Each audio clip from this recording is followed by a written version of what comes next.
और इस बीच देखिए लखनऊ में साहिब श्री गुरु नानक देव जी की 556वीं प्रकाश पर्व पर आयोजित कार्यक्रम में मुख्यमंत्री योगी आदित्यनाथ शामिल हुए हैं। आपको सीधे लिए चलते हैं।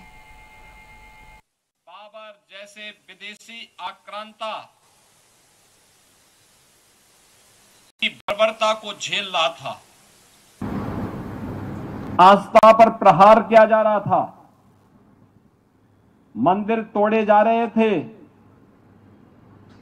बहन और बेटियों की सुरक्षा खतरे में थी, तब भी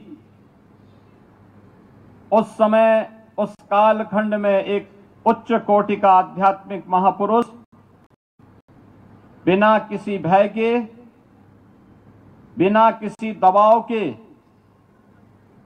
बिना किसी की चिंता के बगैर न केवल आध्यात्मिक ज्ञान से समाज को आशीर्वाद प्रदान कर रहा था, बल्कि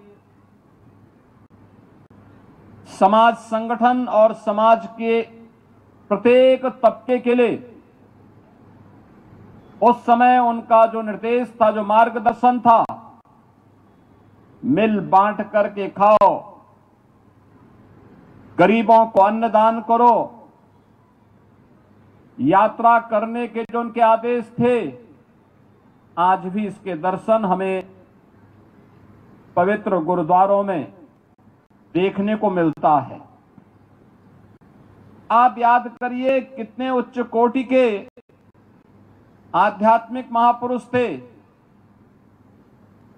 वह समय था जब दुनिया में व्यक्ति पैदल ही यात्रा करता था, साधन नहीं थे। और कहते हैं जब वे काबा पहुंचे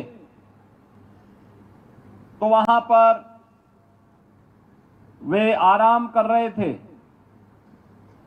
तब तक वहां का मौलवी उनसे कहता है कि काबा की तरफ पैर करके क्यों आप लेटे हुए हैं। उन्होंने कहा कि अगर यह ईश्वर है तो फिर मेरे पैर उधर आप ही कर लीजिए जहां ईश्वर न हो, और कुछ और है तो मुझे कुछ कहना ही नहीं। कहते हैं कि उसने शरारतन गुरु नानक देव जी के पैर दूसरी ओर किए, पता लगा कि उधर ही उसको काबा के दर्शन होने लग गए। यानी उनकी उच्च कोटि की आध्यात्मिकता और सिद्धि इस बात को प्रदर्शित करती है कि भारत के अंदर संतों की, महापुरुषों की एक श्रृंखला इस रूप में रही जिसके कारण भारत भारत बना रहा।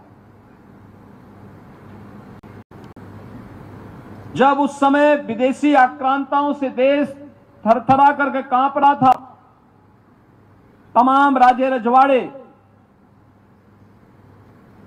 उनके सामने घुटने टेकने के लिए मजबूर हो रहे थे, तब भी एक महापुरुष हुंकार भर करके उनको ललकार करके बाबर को जावर कहने यानी जल्लाद कहने का हिम्मत करता है। ये चीजें आज भी उनकी उच्च आध्यात्मिक जो पृष्ठभूमि थी, समाज को मार्गदर्शन करने और नेतृत्व प्रदान करने की जो सामर्थ्य थी, संपूर्ण सिख पंथ की स्थापना उसी सुदृढ़ नींव पर आगे बढ़ती है। और यहाँ रुकेंगे एक छोटे से ब्रेक के लिए, जल्द लौटेंगे।